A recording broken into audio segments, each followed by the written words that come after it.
और ये फिल्म बनाने के लिए, ये वेब सीरीज बनाने के लिए बहुत बहुत धन्यवाद। कहाँ का सत्यमेव जयते, कहाँ का सत्यमेव जयते, कहाँ का सत्यमेव जयते। सुप्रीम कोर्ट के जजेस, हाई कोर्ट के जजेस जरूर इसको देखें और आत्मचिंतन करें कि भारत की न्याय प्रणाली कहां पहुंच गई है। भारत में टोटल 5 करोड़ केसेस तो वो हैं जो district court, high court, supreme court में है। इसका मतलब 5 करोड़ परिवार न्याय की आशा में बैठा हुआ है। ऑन एन एवरेज एक परिवार में 6 आदमी रख लीजिए, तो यानी 30 करोड़ लोग न्याय की आस लगाए बैठे हुए हैं। 30 करोड़ का मतलब एक अमेरिका, 30 करोड़ का मतलब 15 ऑस्ट्रेलिया, 30 करोड़ का मतलब 7 कनाडा, 30 करोड़ का मतलब 1.5 ब्राजील। इतने लोग भारत में न्याय की आस में बैठे हुए हैं। और ये 5 करोड़ केस तो वो हैं जो district court, high court, supreme court में है। इसके पैरेलल हमारे देश में एक और जुडिशियल सिस्टम है, उसको कहते हैं तहसीलदार, एसडीएम, एडीएम, डीएम, कमिश्नर, जहां पे चकबंदी के मुकदमे चलते हैं। वो इस 5 करोड़ में काउंटेड नहीं है। जो तहसीलदार के यहां मुकदमा होता है, एसडीएम के यहां मुकदमा होता है, एडीएम के यहां होता है, डीएम के यहां होता है, चकबंदी अधिकारी जिसको सीओ कहते हैं, डीडीसी कहते हैं, एसओसी कहते हैं, वो एक इसके पैरेलल में है। और 5 करोड़ मुकदमे वहां पे भी चल रहे हैं। इसका मैं लाइव एग्जांपल देना चाहूंगा भारत की ब्लैक जस्टिस सिस्टम का। 1985 में जौनपुर में एक 10 बीघे जमीन का मुकदमा शुरू हुआ था। अभी वो सबसे नीचे पायदान पे है, जिसको कहते हैं चकबंदी अधिकारी। 1985 में मुकदमा शुरू हुआ, 2023 आ गया, लगभग 37 साल बीत चुके। 37 साल में यह नहीं तय हो पाया कि असली विल कौन सी है। 2 लोगों ने क्लेम किया, वो कह रहे हैं मुझे विल मिली है, वो कह रहे हैं मुझे विल मिली है। 37 साल में यह नहीं डिसाइड हो पाया असली विल किसकी है। अगर मान लीजिए आज डिसाइड हो जाए तो सीओ के बाद एसओसी, एसओसी के बाद डीडीसी, डीडीसी के बाद हाई कोर्ट, हाई कोर्ट के बाद सुप्रीम कोर्ट, यानी अभी 35 साल और लगेगा, 70 साल लगेगा। सेकंड जनरेशन मुकदमा लड़ रही है, ऑलरेडी सेकंड जनरेशन मुकदमा लड़ रही है। और इसी स्पीड से काम हुआ तो मुझे लगता है थर्ड जनरेशन आके मुकदमा जाके तब जाके सुप्रीम कोर्ट पहुंचेगा। दूसरा एग्जांपल, एक ग्लेरिंग एग्जांपल आपको देता हूं।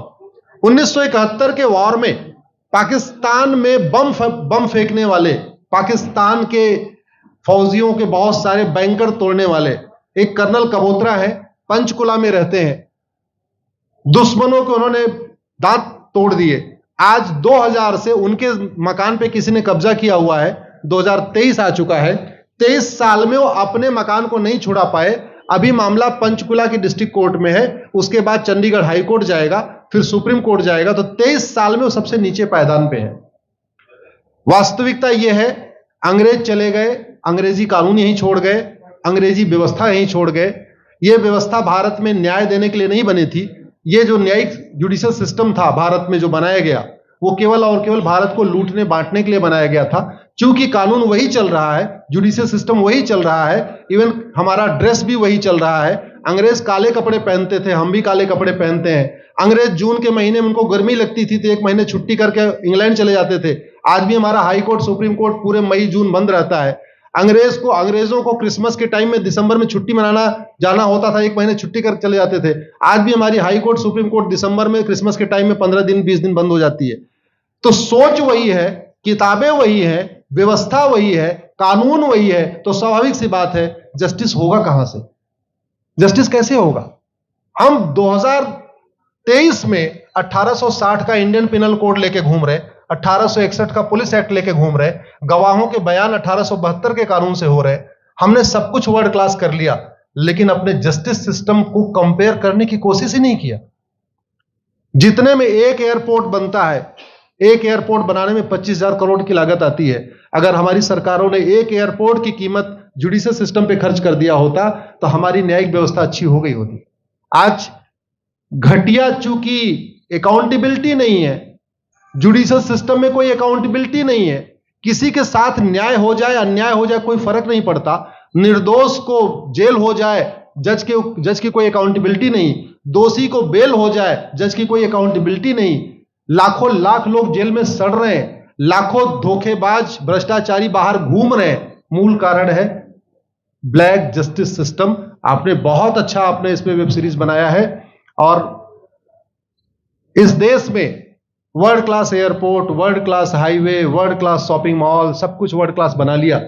इनफैक्ट अपना मोबाइल का डेटा सुरक्षित रखने के लिए हमारे सांसद, विधायक, जज आईफोन भी यूज करते हैं, अमेरिका का आईफोन यूज करते हैं, हमारा डेटा सुरक्षित हो जाए। लेकिन भारत सुरक्षित हो जाए उसके लिए यह नहीं देखते कि जापान में कौन सा कानून है, अमेरिका में कौन सा कानून है, सिंगापुर में क्या अच्छा चल रहा है। कनाडा में रेंट का मामला एक डेट में खत्म होता है। सिंगापुर में अभी कुछ दिन पहले एक व्यक्ति के पास 900 ग्राम गांजा पाया गया, उसको फांसी हुई है। दोबारा वहां ड्रग स्मगलिंग होगी क्या? तो भारत में चाहे वो ड्रग स्मगलिंग है, माफिया राज है, ह्यूमन ट्रैफिकिंग है, इन सब के लिए हमारा जस्टिस सिस्टम जिम्मेदार है। कोई भी अपराध होता है उसमें दो पक्ष होता है, एक पीड़ित, एक अपराध करने वाला। जो पीड़ित होता है वो चाहता है जल्दी उसको न्याय मिल जाए, अपराध करने वाला चाहता है मुकदमा लंबा चले। भारत का न्यायिक सिस्टम अपराध करने वाले के साथ खड़ा है। बलात्कारी चाहता है उसका मुकदमा 30 साल चले, और मुकदमा 30 साल चलता है। भू माफिया चाहता है कि गरीब की जमीन पे कब्जा कर ले, उसका मुकदमा 50 साल चले, और आज की डेट में मुकदमा 50 साल चल रहा है। इसका मतलब वर्तमान न्यायिक सिस्टम बलात्कारी के पक्ष में है, भू माफिया के पक्ष में है, ड्रग स्मगलर के पक्ष में है, ह्यूमन ट्रैफिकर के पक्ष में है, नक्सलियों के पक्ष में है, माओवादियों के पक्ष में है, जो लोग देश विरोधी काम कर रहे हैं उनके पक्ष में है। 40 साल 50 साल के बाद किसी व्यक्ति ने मिलावट करके लोगों का स्वास्थ्य खराब कर दिया, उसको 50 साल के बाद सजा हो रही है। इस बीच उसने कम से कम पता नहीं कितने लोगों का और भी कर दिया। तो ये जो जस्टिस सिस्टम होता है दवा की तरीके काम करता है। जैसे दवा अच्छी होती है बीमारी तुरंत ठीक हो जाती है, अगर दवा घटिया होती है तो बीमारी बढ़ जाती है। दवा खाने के बाद शरीर एज इट इज नहीं रहता, या तो बीमारी ठीक होती है या तो बीमारी बढ़ती है। अगर कोई आदमी एक गांव में किसी के साथ कुछ गलत कर दे, उसको 6 महीने के अंदर सजा हो जाए, साल भर के अंदर हो जाए, दूसरा अपराध वहां नहीं होगा। लेकिन अगर उस व्यक्ति को पनिशमेंट नहीं मिला तो स्वाभाविक सी बात है उसने उसको और मोटिवेट कर दिया। कहते नहीं ऐसे बुखार है, तुरंत 2 गोली खाइए बुखार ठीक हो गया, लेकिन अगर आपने दवा नहीं खाई या गलत दवा खा लिया तो टाइफाइड होगा या निमोनिया होगा। दुर्भाग्यवश ये हमारा जस्टिस सिस्टम यही कर रहा है। आज की डेट में जितनी समस्याएं हैं, चाहे वो घूसखोरी है, जमाखोरी है, मिलावटखोरी है, कालाबाजारी है, नशा तस्करी है, मानव तस्करी है, सोना तस्करी है, ड्रग स्मगलिंग है, या नक्सलवाद है, या माओवाद है, या कट्टरवाद है, जो भी समस्याएं हैं, उसका एक बहुत बड़ा कारण यह है कि हमारा जस्टिस सिस्टम उसको टैकल नहीं कर पा रहा है, उसको पकड़ नहीं पा रहा है, और इसीलिए भारत में अराजकता है। मैं तो इतने जानता हूं, ऐसी कोई बीमारी नहीं जिसकी कोई दवाई नहीं, ऐसी कोई समस्या नहीं जिसका कोई समाधान नहीं।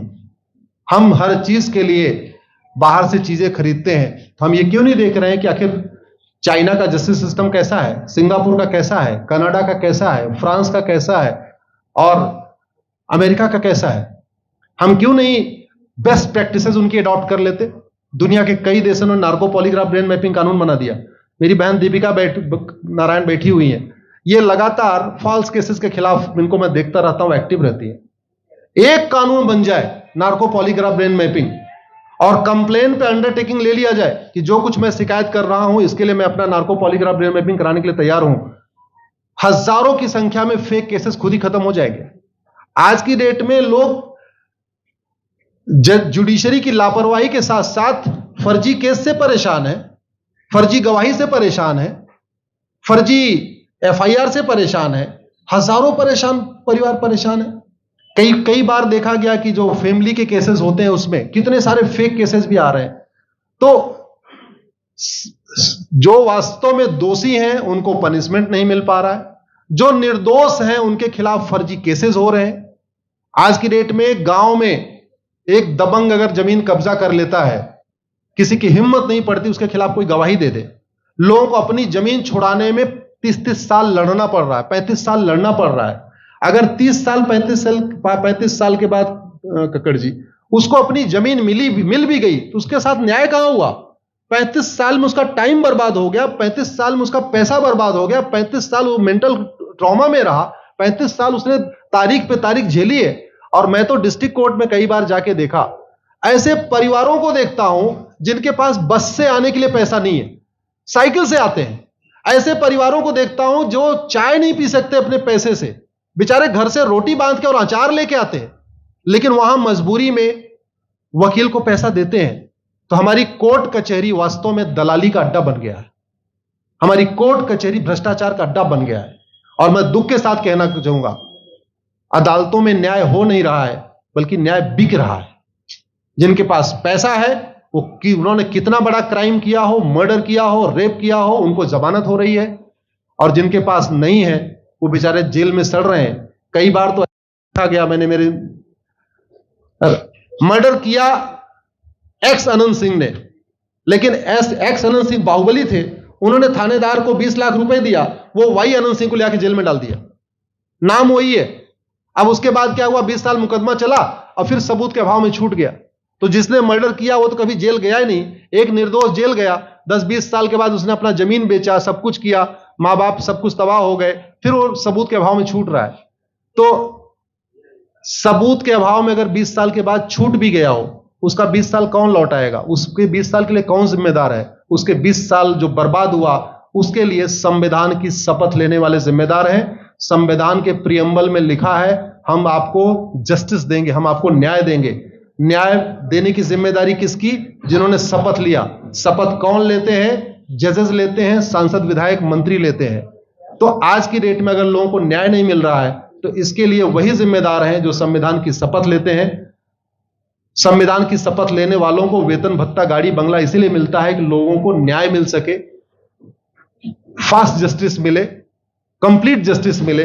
अनफॉर्चुनेटली कंप्लीट जस्टिस मिलने में तो 50-60 साल लग जाता है, फास्ट जस्टिस तो सपना हो गया है। इसलिए आज आपने जो ये वेब सीरीज बनाई है, मैं आपको धन्यवाद देता हूं। एक ऐसे विषय पे जिस पे कोई टच नहीं करता, लेकिन जिससे करोड़ों लोग पीड़ित हैं। मैंने कहा ना, 5 करोड़ लोग सीधे district court, high court, supreme court के केसेस से पीड़ित हैं, और 5 करोड़ मुकदमे एसओसी, डीडीसी, तहसीलदार के यहां चल रहा है। तो अगर 5 करोड़ से 30 करोड़ लोग इधर पीड़ित हैं, तो उधर भी पीड़ित है।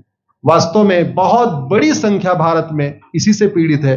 और अपराध, भ्रष्टाचार और जितनी भी अराजकता चल रही है, उसका मूल कारण भी यही है। जस्टिस सिस्टम अच्छा हो जाए, कानून सख्त हो जाए, कानून का खौफ पैदा हो जाए, न्यायपालिका का खौफ पैदा हो जाए, और ये थाने जो दलाली के अड्डे बन गए हैं, तहसील जो दलाली का अड्डा बन गया है, डिस्ट्रिक्ट कोर्ट जो कमीशन खोरी का अड्डा बन गया है, अगर इस पे कंट्रोल हो जाए, तो वास्तव में भारत में फिर से राम राज्य आ सकता है। अगर जुडिशियल सिस्टम अच्छा हो जाए, तो जो राम राज्य की कल्पना है, धर्म की जय हो, अधर्म का नाश हो, प्राणियों में सद्भावना हो, विश्व का कल्याण हो, मुझे लगता है उसको फिर से जीवित किया सकता है। आपने मुझे बुलाया कपिल जी, मैं आपको धन्यवाद देता हूं। और ये फिल्म बनाने के लिए, ये वेब सीरीज बनाने के लिए बहुत बहुत धन्यवाद देता रहता हूं। दीपिका जी लड़ती रहती हैं, इनको देखता रहता हूं।